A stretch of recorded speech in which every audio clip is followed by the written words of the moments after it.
Endwadde okuli mukenenya oba HIV, akafuba oba TB n'omusujja gw'ensiri ze zibadde zisinga okuteekebwamu ssente n'ekitongole kya Amerika, United States Agency for International Development oba USAID okutuusa obujjanjabi eri abalwadde ab'endwadde zino.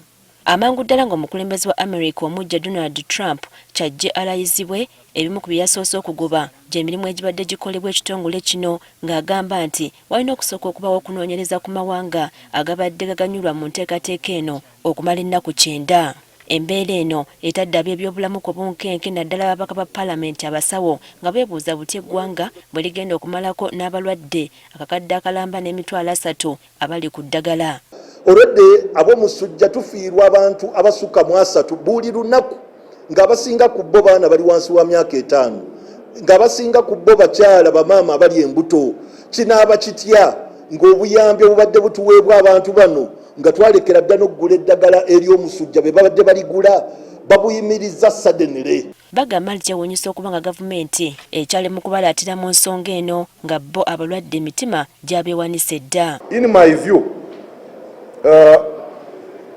as we talk now, if that happened in the serious government, there would be an immediate cabinet meeting, there would be a special sitting of parliament to know the implications of this order. Mbungojjeko abalwadde okuba ku bunkenke na bonna abadde bakolera ekitongole kino mu ggwanga batandise dda okukosebwa era ng'abantu 32 emirimu tebakyalina. Bakola mu laboratory abakukebera n'omanya nti nno olina akawuka oba otuuse wano weetaaga ddagala lino abo tebakyalina mirimu. Abagaba amalagala badokita ababadde bakola ku mulimu ogwo bonna tebakyalina mirimu okuva olunaku olwaleero. Kati bano baagala pulezidenti Museveni okusituukira mu bunnambiro bwe kuba kufukamira afukamire okwogerezeganya ne bekikwatako bonna embeera eno okukoma mu bwangu. Gavumenti ya Uganda mu bwangu obw'ekitalo eteekwa okutuula mu lusirika olw'amangu nevayo ne solution. Mu kutuula okwo eteekwa okubeera ng'ekolagana n'ebitongole ebyensi yonna ng'ekolagana ne American Embassy. President Museveni ateekwa okubeera ng'asobola okwogera ne Donald Trump, pulezidenti munne. Ne bwe kiba nga kyetaaga kumufukaamirira agenda afukamire ku lw'abantu banna Uganda.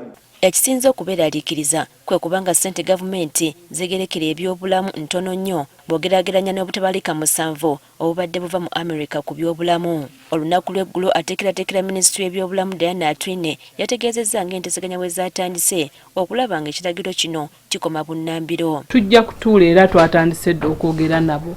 Tujja kutuula tulabe activities oba ebintu bye badde bateekamu essente nga biri critical. Tugenda kubilistinga tulabe essente ze twetaaga tutule ffe nga gavumenti tulabe tuwe tusobola okujja ssente. Kati nga gavumenti bwerwana okukomya ebyasaliddwawo omukulembeze wa Amerika tekimanyiddwa banga ennaku 9 ezaateereddwawo bwe zinaba ziweddeko embeera yakudda mu nteeko ekitegeeza nti ne gavumenti yennyini erina okwesalira amagezi nga bukyali. Priska Namulema, Agafeeyo ku Spark TV.